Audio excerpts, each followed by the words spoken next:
ज्या ज्या मतदारांनी जिथे जिथे अगदी चांदा ते बांदा शिवसेना आणि शिवशक्ती म्हणजे शिवसेना, महाराष्ट्र नवनिर्माण सेना आणि राष्ट्रवादी यांच्या युतीला मतदान केलेलं आहे त्या सगळ्या मतदारांना आणि तिन्ही पक्षाच्या कार्यकर्त्यांना मनापासून धन्यवाद देतो आणि अभिनंदन पण करतो। या निवडणुका फार विचित्र किंवा अत्यंत घाणेरड्या पद्धतीने सत्ताधारी पक्षाकडनं लढवल्या गेल्या। जणू काही प्रत्येक निवडणूक ही निवडणूक म्हणजे अगदी त्यांच्या जीवन मरणाचा प्रश्न आहे अशा पद्धतीने ते साम दाम दंड भेद याच्या पलीकडे जाऊन सर्व काही त्यांनी वापर केला। धाक दपटशा, पैशाची लालूच दाखवली, आमिष दाखवलं।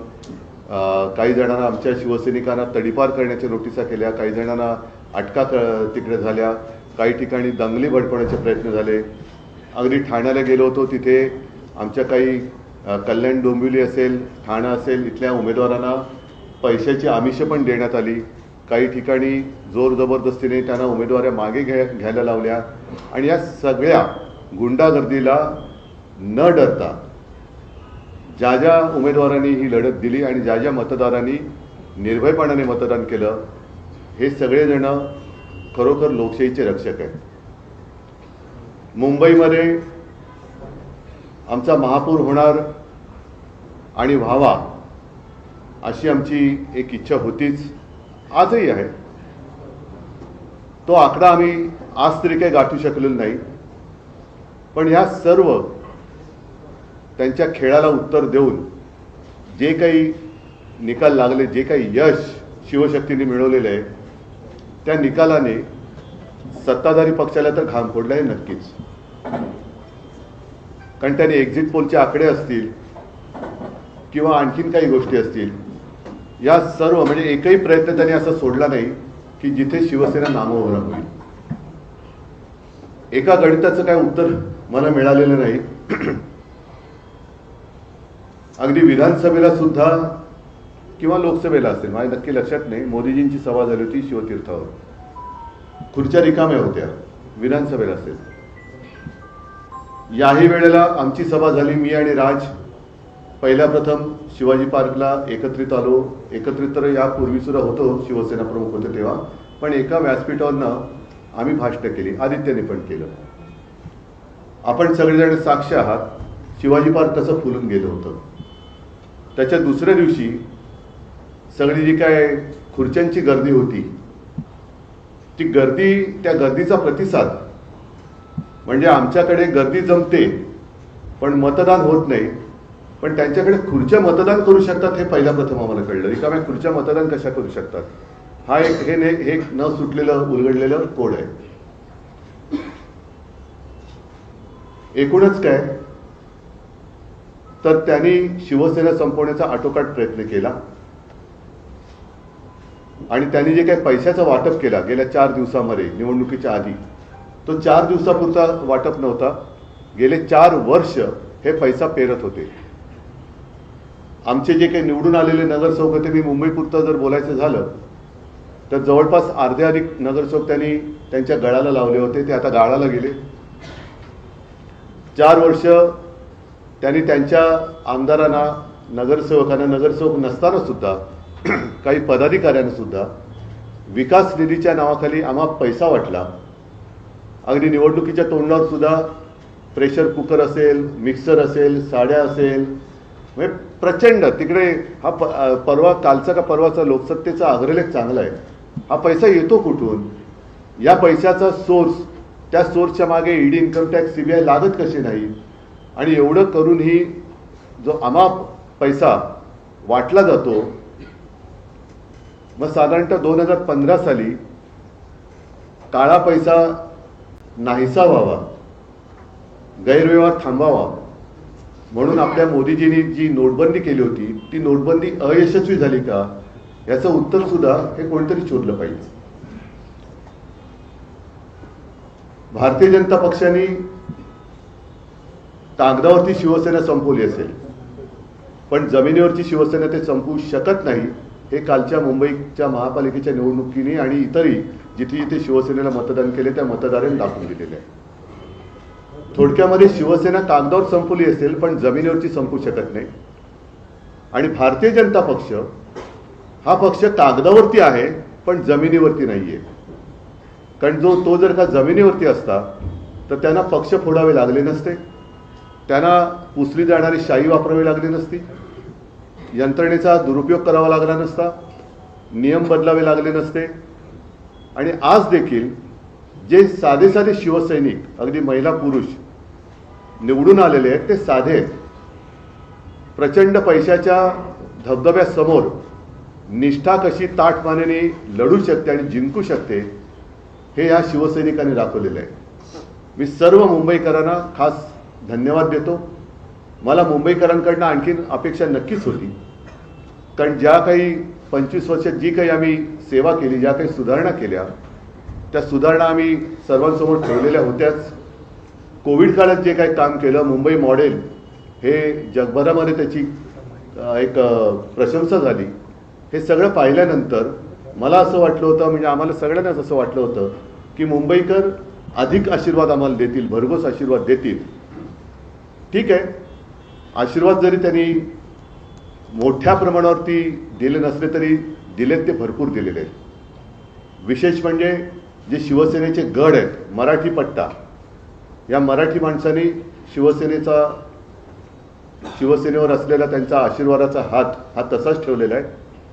यापुढे महापालिकेमध्ये आता शिवसेनेचे किंवा सर्वच पक्षांचे लोकप्रतिनिधी हे सभागृहात जाणार आहेत आणि ते गेल्यानंतर मुंबई महापालिकेची तिजोरी यांनी कशी लुटलेली आहे, कसे कसे गैरव्यवहार यांनी केलेले आहेत याचा भांडाफोड तर नक्कीच होईल.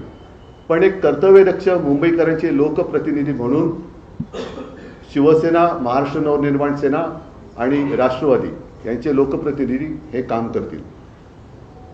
आम्ही जो काही वचननामा जनतेसमोर ठेवला आहे त्याचा सुद्धा आम्ही नक्की पाठपुरावा करू.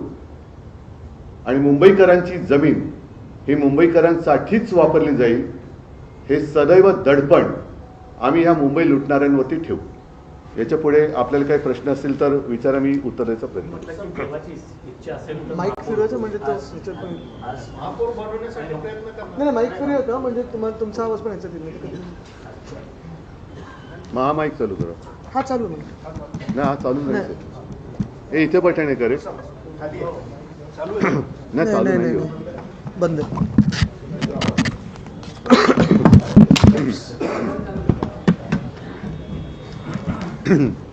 मगाशी तुम्ही नगरसेवकांशी बाहेर बोलताना बोलताय की देवाची इच्छा असेल तर महापौर होईल. देवाचा म्हणजे देवाची, हा मेवाची नाही.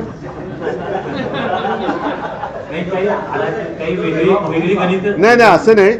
शेवटी आम्ही हरलोय असं काय माझी मानसिकता नाहीच आहे. आम्ही हरलेलो नाहीच आहोत. कारण ज्या पद्धतीने ही निवडणूक ते लढले त्याला तोडीस तोड उत्तर आम्ही दिलेले. थोडाफार फरक आहे, याचा अर्थ लगेच काही. आणि आता त्यांना टेन्शन आहे, कारण शेवटी एकदा फुटलेली फोडून आणलेली माणसं ही टिकवण्याचं टेन्शन हे फोडणाऱ्याला जास्त असतं. मला नाही आहे टेन्शन. बाळासाहेब ठाकरेंचं जन्मशताब्दी वर्ष आहे, त्यामुळे आम्हाला 2.5 वर्ष महापौरपद देण्यात यावं तुम्हाला शिंदेच्या शिवसेनेचे नेते करताय. त्यांचा संबंध काय पण बाळासाहेबांशी त्यांचा संबंधच नाहीये. उद्धवजी त्यांचे जे नगरसेवक आलेले शिंदेनी ते शिंदेनी नगरसेवक निवडून आलेले ते आता ताज हॉटेलला इथे काही दिवस ठेवणार आहेत. काय त्यांना भाजपची भीती वाटते, कारण ते जाऊ दे आता जास्त काही न बोललेलं बरं. कारण ते एकदा फुटलेले लोक कधी फुटू शकतात, सगळ्यांच्या संपर्कात असू शकतात.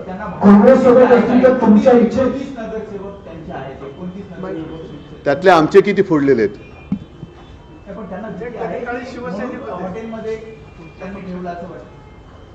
आता ज्यांनी ठेवले त्यांना विचारा. काँग्रेस सोबत एक मिनिट तुमच्या इच्छेनुसार महापौर मुंबईत बसला असता. उद्धवजी, काँग्रेस सोबत असती तर तुमच्या इच्छेनुसार आज मुंबईत महापौर असता का? हा जरा बंद करू. हा काय म्हणता? काँग्रेस सोबत असती तुमच्या तर आज तुमच्या इच्छेनुसार मुंबईत महापौर या अशा प्रश्नाला काय म्हणतात माहितीये ना, आत्याबाईला मिशा असतातच. नाही, उद्धवजी अशी म्हण आहे मराठीत. माईक घेऊन बोला सगळ्यांनी, तिकडे एक देतो माईक. उद्धवजी, आतापर्यंत महापालिका इतिहासात शिवसेना भाजप युती असताना भाजप महापौर पदापर्यंत पहिल्यांदा पोहोचते. याआधी उपमहापौर पद त्यांनी भूषवलेलं आहे. तर पहिल्यांदा मुंबईचं महापौर पद भाजपला येत आहे हे आता जवळपास स्पष्ट आहे. तर त्यावर तुमची प्रतिक्रिया काय, की पहिल्यांदा मुंबईचा भाजपचा महापौर होतो आहे? बघा, एक सांगतो, आमचा महापौर होईल असा आत्ता आकडा दिसत जरी नसला तरी मी कुठेही किंवा शिवसैनिक कुठेही खचलेलं नाही आहे. त्यांच्या लेखी जरी आमचा तो पराजय असला तरी आमच्या पराजयाला सुद्धा तेज आहे आणि त्यांचा विजय हा डागाळलेला आहे. आणि ज्यांच्या सहकार्याने ते जर महापौर बनवत असतील तर ज्यांच्या आधारावर ते महापौर बनवणार आहेत त्यांना लाज वाटली पाहिजे की आपण काय केलेलं आहे. त्याच्यामुळे मला काही हा प्रश्न पडलेला नाही आहे तो बसावा न बसावा, पण ज्यांची मदत घेऊन आणि म्हणे बाळासाहेबांचा विचार हा शिवसेनेचा महापौर बसवणे हा आहे आणि ती शिवसेना असली ही मी बघतोय. त्याच्यामुळे त्या लोकांनी, गद्दार लोकांनी विचार केला पाहिजे की आपण काय कोणतं पाप करतो आहोत आणि हे पाप करणं, हे पाप केल्यानंतर मराठी माणूस त्यांना काय म्हणणार आहे हा विचार त्यांनी केला पाहिजे.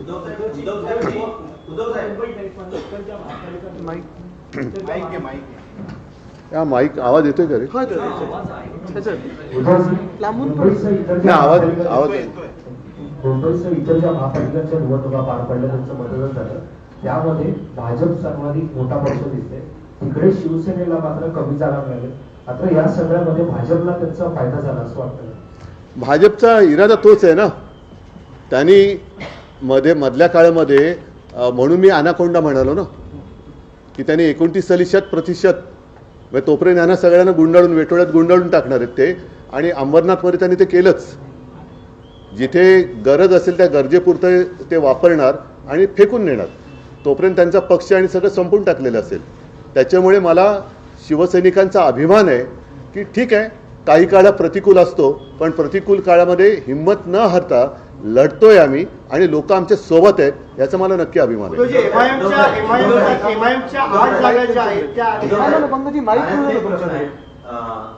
उपमुख्यमंत्री शिंदे ज्या प्रभागामध्ये रहिवासी आहेत ते संविधानिक पद नाहीये. ज्या प्रभागामध्ये नाही पण म्हणून कोण असं ते पहिलं नीट सांगा, ते संविधानिक पद नाहीये. शिंदे ज्या प्रभागामध्ये कोण शिंदे? त्यांचा वाढदिवस आहे. शिंदे ज्या प्रभागामध्ये राहत आहेत त्या प्रभागामध्ये तुमच्या उमेदवाराने, ठाकरेंच्या उमेदवारांनी शिंदेच्या उमेदवाराचा करेक्ट काय नाव त्यांचं? कोणाचं? त्या उमेदवाराचं नाही मला माहिती.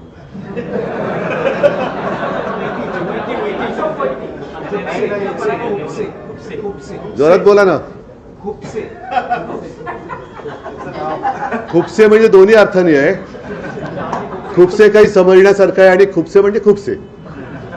उद्धवजी, जी आकडेवारी, माझा आवाज आहे खणखणीत, जी आकडेवारी आहे ठाकरे बंधूंची, त्यात असं एक विश्लेषण केलं जात आहे की मनसेची शिवसेना पक्षाला जास्त मदत झाली तुमच्या पक्षाला आणि तुमचे नगरसेवक निवडून आले.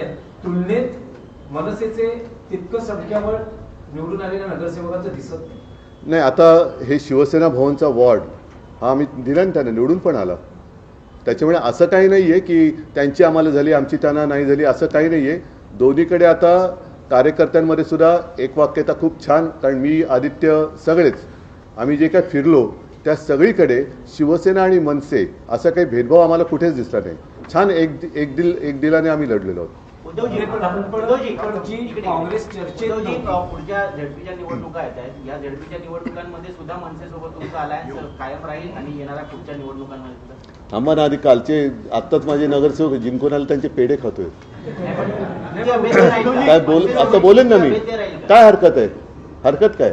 संयुक्त पत्रकार परिषद पुन्हा बघायला मिळेल कारण आज तुम्ही एक म्हणजे युतीत लढला. पण अरे एक गोष्ट तुमच्या लक्षात येत नाही, आमची विश्लेषण करण्यासाठी जर संयुक्त पत्रकार परिषद नाही, पण विश्लेषण तुम्ही लोक करतायत ना, तेच विश्लेषण आम्ही बघतोय. पण एकत्र आहोत, मी मागेच बोललो, एकत्र आलो ते एकत्र राहण्यासाठी. होईल, सगळं होईल, सगळं होईल. पण उद्धवजी, जी काँग्रेस संपूर्ण महापालिका त्याला काहीतरी जी जी काँग्रेस संपूर्ण महापालिका निवडणुकीत चर्चेतही नव्हती, त्याचे 28 नगरसेवक आले आहेत. चांगली गोष्ट. तर तुम्ही- एकत्रित लढले असते तर आणखी चित्र पण- वेगळं, म्हणजे महाविकास आघाडी आणि मनसे असे मिळून एकत्र लढले असते तर आणखी चित्र वेगळं असतं. ह्या प्रश्नाचं उत्तर मी थोडं वेगळ्याने देईन की जिथे जिथे भारतीय जनता पक्षाचे नगरसेवक निवडून आलेत तिथे त्यांच्या विरोधातल्या सगळ्यांची मतं जर का एकत्र केली तर ती खूप जास्त होते. बरं, दुसरी गोष्ट काय, गेल्या वेळेला आमचे 84 निवडून आलेले, भाजपचे 82 आले होते. त्यांनी शहासेना केली, आमचे काही गद्दार फोडले, तरीसुद्धा त्यांचे 82चे 89 झाले. आमचे अर्ध्या अधिक फोडले होते तरीसुद्धा 54 फोडले होते तरीसुद्धा आमचे 65-66 निवडून आले. ही शिवसेनेची ताकद आहे. आणि त्यांनी ज्या क्षणी, आता बघूया, या 21 का 22 जानेवारीला सुप्रीम कोर्टात सुनावणी आहे. पुढची तारीख कधी जून जुलैची, ऑगस्टची मिळते, डिसेंबर जानेवारी फेब्रुवारी मार्च एप्रिल मेची 2028 29 30 सालची कधी मिळते ती बघू आपण. पण तो जर का निकाल संविधानाप्रमाणे लागला आणि त्यांचं नाव चिन्ह गेलं तर त्यांना मग त्यांचा उपयोग काय राहिला? उपयोग शून्य होईल. त्यांचा जन्मच किंवा ती फोडाफोडी शहासेनेची एवढ्यासाठी झाली की शिवसेनेच्या मतदारांमध्ये गोंधळ निर्माण करणं. कारण ती जर का शिवसेना एक असती तर भाजपने किती, म्हणजे आता जसं आकाश पातळ एक केलं तसं आकाश पातळ इतर ग्रह जरी एक केले असते तरी भाजप काय वाढू शकलं नसतं. आणि भाजप वाढलेलंच नाही आहे, त्यांनी सगळे बाहेरची लोक मांडीवर घेतलेत. उद्धवजी, 8 MIMचे उमेदवार जे आहेत ते निवडून नगरसेवक झालेले आहेत. शिवडीसारख्या भागामध्ये समाजवादी पक्षाचा उमेदवार निवडून आले आहे. काय कारण आहेत MIMचे उमेदवार एवढ्या मोठ्या संख्येने निवडून गेले? 8. त्यांना इतरांपेक्षा जास्त मतं पडली. नाही, पण काय राजकीय गणित काय आहे? ठीक आहे, राजकीय उद्धवजी, राजकीय गणित काय आहे की मुंबईत 8 MIMचे अरे नगरसेवक? पण मी कसं सांगू ते? भाजपने जो हिंदुत्वाचा मुद्दा घेतला होता त्यानंतर सोडला आता? त्याचा फायदा झाला असं वाटतंय का एकूणच या नाही, निवडणुकीत? भाजपने मतं तिकडे गेली असं वाटतं का? भाजपने हिंदुत्वाचा मुद्दा घेतला, मुद्दा कधीच घेतला नाही. ते त्यांचं निवडणुकीचं ढोंग आहे. त्याच्यामुळे हे ढोंग आता हिंदूंना पण कळायला लागलेलं आहे. नाही, आवाज इथून येत नाही म्हणून. लालबाग परळ तुमचा बालेकिल्ला राहिलेला आहे, तो शाबूत आहे. दुसरीकडं प्रभाग क्रमांक 173 मध्ये जो 30 वर्षापासून तुमच्या हातात होता तो ढासळलेला कुठला? शिल्पा पिडुस्कर भारतीय विजयी झाले. नाही, एरिया कोण, मला असं आकडं. हां, ठीक आहे. पण तसं काही ठिकाणी त्यांच्या पण जोगेश्वरीमध्ये आमची निवडून आलेली आहे, जो त्यांचा बालेकिल्ला होता. सचिन पाटील निवडून आलेले आहे. असं होतात ना. बघा, लोकशाहीमध्ये या गोष्टी घडत असतात, पण त्या प्रामाणिकपणे व्हाव्या. आम्ही त्यांची मतचोरी पकडून दिली, दुबार मतदार पकडून दिले, त्याच्यानंतर सगळ्या गोष्टी आम्ही नंतर ते काय पाडू बिडू सगळं आणलं होतं. ह्या सगळ्या गोष्टी मुंबईमध्ये आम्ही जागरूकतेने होऊ न दिल्यामुळे त्यांना एवढ्या मोठ्या प्रमाणावरती चोरीमारी करताना आले. पण तरीसुद्धा अगदी झालीच नाही असं मी नाही म्हणणार. थोड्या दिवसात त्याची पण माहिती आम्हाला मिळेल. उद्धवजी, आपल्या सगळ्यांचं अभिनंदन. आपण मुंबईचा विचार करू, ज्या आक्रमण होते जमिनीवर, म्हणजे ते गिरगावमध्ये पण झाले, दादरमध्ये पण होत आहे, पण असा विचार करून आपण एकत्र आलो. आता या काळामध्ये म्हणजे खूप असं विचारपूर्वक बोललात की आम्ही शिवसेनेला बाजूला काढलं. मराठी माणूस म्हटल्यावर आपल्या दादरमध्ये पण इथे आल्यानंतर आम्हाला वाटतं की आधार होते बाळासाहेब आमचं. तर आता हा विचार करून आपापसात भांडण्यापेक्षा समजा जे नगरसेवक गेले ते जर परत आले तर मग शिवसेनेचा महापौर होऊ शकतो असा विचार केला जाईल. तुमच्या संपर्कात असतील तर घेऊन या.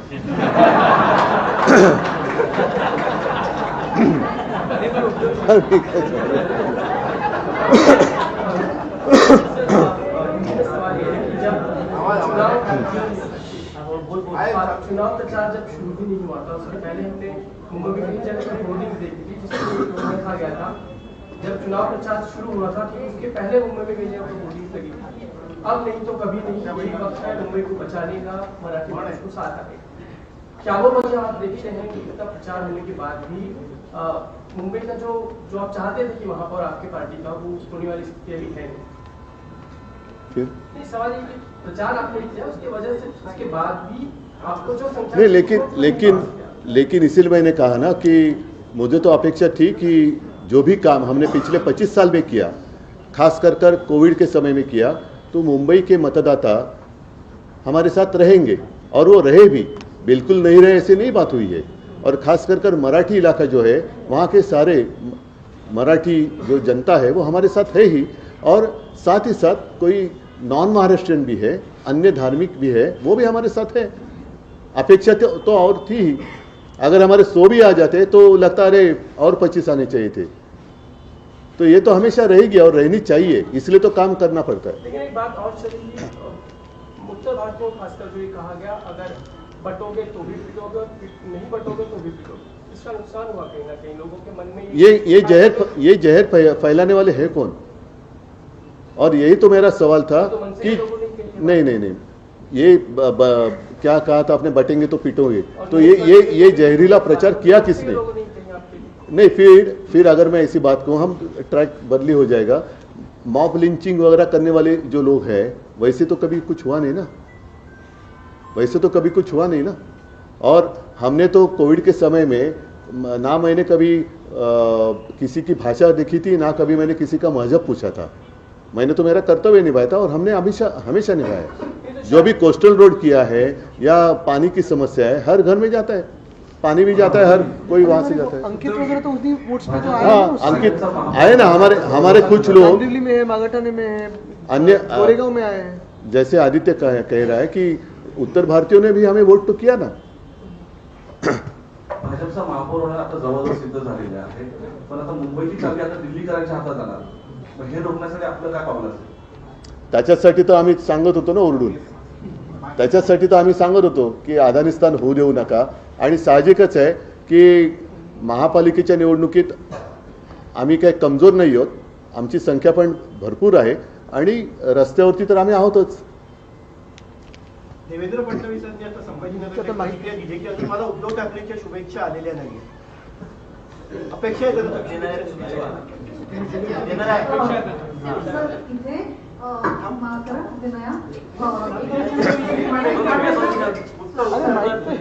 काय माईक फिरू तर दे. देवेंद्र फडणवीसांनी म्हटल्यावर अजून उद्धव ठाकरेंच्या शुभेच्छा आल्या नाही, येणारात का फोन करून शुभेच्छा द्यायला मला मी तेवढा काही खतरूड नाहीये, पण साहजिकच आहे एवढे सगळे त्यांनी कर्मकांड केल्यानंतर आम्ही जी त्यांना टक्कर दिले त्याचंही कौतुक त्यांनी केलं पाहिजे। सर, एक प्रश्न असा विचारायचा आहे, ह्या वेळेला राज्य निवडणूक आयोगाकडे कंप्लेंट्स केल्या गेल्या, त्यापैकी एक कंप्लेंट जी नवीन होती ती म्हणजे शाई बद्दलची, इंडेलिबल इंक। आता त्या संदर्भात राज्य निवडणूक आयोगाने सांगितलंय की ज्यांनी हे पुसण्याचा प्रयत्न केला त्यांच्या विरुद्ध आम्ही नाही, अशा निवडणूक आयुक्ताबद्दल विरुद्ध जनता ऍक्शन घेईल। त्यांनी लोकांच्या भावनेशी खेळ करू नये, ते म्हणजे कोणी ब्रह्मदेवाचा बाप नाहीयेत, त्यांनी लोकशाहीचा अपमान करू नये। लोकशाहीचा अपमान केला तर निवडणूक आयुक्तांना सुद्धा शिक्षा करावी लागेल। पण हा इशू कितपत सिरियस आहे? नाही, मी दिला ना, आता बोललो नाही, मी उत्तर दिलेलं आहे की त्यांनी लोकभावनेचा अनादर करू नये, संविधानाचा अनादर करू नये। संविधानापेक्षा निवडणूक आयुक्त मोठे नाहीत, ते सुद्धा एक मतदार आहेत, त्यांना सुद्धा मतदानाचा अधिकार असतो। ते जर एका पक्षाला मतदान करू शकत असतील याचा अर्थ ते सुद्धा निष्पक्षपातीपणाने काम करू शकतात का, हा प्रश्न त्यांना विचारायला लागेल। आणि दुसरा प्रश्न असा आहे की राज्यभरातले जे आकडे आले त्याचं एकंदरीत विश्लेषण करता तुम्हाला असं वाटतं का की 2029च्या निवडणुकांसाठीचं हा प्रिव्ह्यू आहे, किंवा त्यावेळेला कशी हे एकंदरीत राज्याचं चित्र दिसेल त्याबद्दल हे लक्षण आहे? आपल्या मराठीमध्ये काही म्हणी आहेत, त्याच्यात एक म्हण खूप छान आहे, अति तेथे माती। ह्यांचं आता अति होते, त्याच्यामुळे त्याची माती व्हायला वेळ नाही लागणार, म्हणजे 29 सुद्धा खूप लांब झालं। सर, हिंदी में एक सवाल है कि अब महाराष्ट्र में और मुंबई में रिजॉर्ट पॉलिटिक्स जो है वो शुरू हो चुकी है। महापौर को लेकर आप क्या कहेंगे? आप लोगों की गिनती हालांकि उतनी नहीं है, लेकिन उसके बावजूद कुछ आगे का प्लान अगर आप बता पाए। नहीं, मैं क्या बता सकता हूँ, अभी पहले किसने कहा ना, अभी वो मांग कर रहे हैं, 2.5 साल के महापौर पद की। हाँ, तो पहले तय होने दो। 2.5 साल में उनमें जो आए हैं, अगर पहले 2.5 साल महापौर बनेगा क्या, कि फिर और किसी उनकी पार्टी तोड़कर ये महापौर, जैसे मेरी पार्टी तोड़कर मेरा ही मुख्यमंत्री बनाया था, वैसे उनकी पार्टी तोड़कर वो महापौर बनाएंगे क्या, वो देखने जैसी चीज। अभी इंटरेस्टिंग होगी ये बात। मुझे लगता है कि उनकी पार्टी तोड़कर वो महापौर बनाएंगे, भाजपा महापौर बनाएगी। दुबार मतदानासंदर्भात आपण नेहमीच वोकल होतात, तर आपल्यापर्यंत बूथवरनं दुबार मतदानाच्या काही केसेस आल्या का, कंप्लेंट्स आल्या का तुमच्या कार्यकर्त्यांकडनं, आणि त्याचं पुढे काय? काही ठिकाणी आलेले आहेत, अनेक ठिकाणी मतदार यादीतून नावं नसल्याच्या तक्रारी आल्यात. विशेष म्हणजे गणेश नायकांचं नाव नव्हतं, हे मी परवाच्या कालच्या पत्रकार परिषदेत पण बोललो. एका मंत्रिमंडळातल्या मंत्र्याचं नाव मतदार यादीत नसणं, त्याला मतदानाच्या दिवशी केंद्र शोधताना टांगा त्याचे दुखतात, हे फार गंभीर आहे.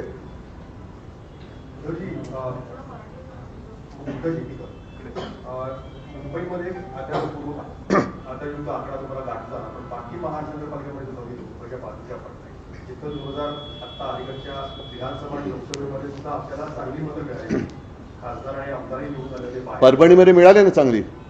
बाकी ठिकाणी बाकी नाही, म्हणून मी काय म्हटलं की जसं काही ठिकाणी जरा एक संभ्रमावस्था आहे, जरूर आहे, हे मान्य करावं लागेल.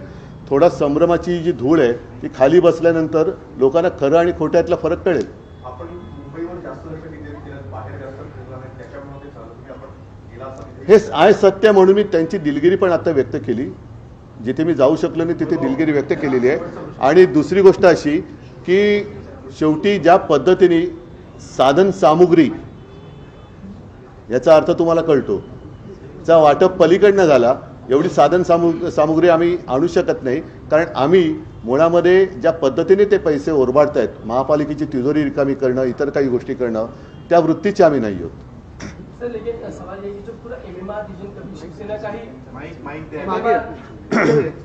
मैं विचार तुमच्याकडे माहिती तुमच्या एमएमआर रीजन पूरा शिवसेना का कभी फैल रहा है, रहेगा ना, वापस आएगा. अभी इस वक्त पर ही हम देख रहे हैं कि जो ठाणा आपका कभी गढ़ था, अभी वहाँ एकनाथ शिंदे की पूरी तरह से सत्ता है, केडीएमसी है, आगे देखो ऐसी नहीं, एक बात ऐसे कि जैसे सीजन होता है, पतझड़ तो होती है, फिर से नए पत्ते आते, तो अभी फिलहाल कुछ जगह पर पतझड़ हुई होगी, नए पत्ते आएंगे. कोफले फिर फुटा आएगी शाख पर, नाही विचारलं तरी चालेल. नाही, आता धन्यवाद दिले त्याला, साजेचा प्रश्न विचार. प्रश्न ईव्हीएम वर होता. लोकसभाच्या नंतर त्याच ठिकाणी ईव्हीएम वर संशय घेण्यात आला. विधानसभेनंतर तर ईव्हीएम हॅक दुबार मतदानावर आक्षेप होता. आता महापालिकेत ज्या पद्धतीने तुम्हाला मॅन्डेट मिळालं, आता ईव्हीएम बद्दल तुमचं काय? बघा, एका रात्रीत मत काय बदलू शकत नाही. म्हणजे तसं एका रात्रीत मत बदलायचं असेल तर ईव्हीएम वरतीच तेही मतदान झालं पाहिजे. त्याच्यामुळे आत्ता ह्या सगळ्या गोष्टीचा आम्ही आढावा घ्यायला लागलेलो आहोत. काही ठिकाणी अनपेक्षित निकाल हे नक्कीच लागलेले आहेत. ज्या पद्धतीचं मुंबईमध्ये वातावरण होतं, तुम्ही स्वतः अनुभव केलेला आहे, एक लाट वाट होत होती, म्हणजे मतदान एकतर्फी होईल असं चित्र याही वेळेला होतं, विधानसभेच्या वेळेला होतं. पण एका गोष्टीचं मला जरा एक गंमत वाटते की मतदान झाल्याबरोबर एक्झिट पोल जे यायला लागले, असे एक्झिट पोल घेणारी लोक मला तरी कुठे काही दिसलेले नाहीत. म्हणजे एक्झिट पोल कोणत्या पक्षाच्या कार्यालयातून दिले गेलेत का, आणि बरोबर आकडे त्याच्यानंतर जणू काही सकाळ जशी मतदानाला सुरुवात झाली, मतपेट्या उघडण्याच्या आधीच तिथले आकडे जाहीर व्हायला लागले. हे कसे काय कळले होते? म्हणजे मतपेट्या म्हणजे आम्ही फोन करत होते, नाही साहेब अजून आमच्या मतपेट्याच उघडलेल्या नाही आहेत. अरे पण टी व्हीवर दाखवत आहेत तर नाही, आणि नंतर बघतो तर थोडं वेगळं व्हायला लागलं. त्याच्यामुळे हे सगळं अनाकलनीय हा विषय आहेच. बरं, यावेळेला व्हीव्हीपॅट काढली गेली, म्हणजे एक एक गोष्टी तुम्ही जास्तीत जास्त गूढ करत चाललेला आहात. आणि हा एक मूळ जो आमचा आक्षेप आहे की बॅलेट पेपरवरती मतदान का व्हायला पाहिजे, कारण मी मतदार आहे. लोकशाहीमध्ये माझ्या मताला ही अमूल्य किंमत आहे. माझं मत हे कुठे जाते ते शेवटपर्यंत कळण्याचा माझा अधिकार तुम्ही हिसकावून घेतलेला आहात.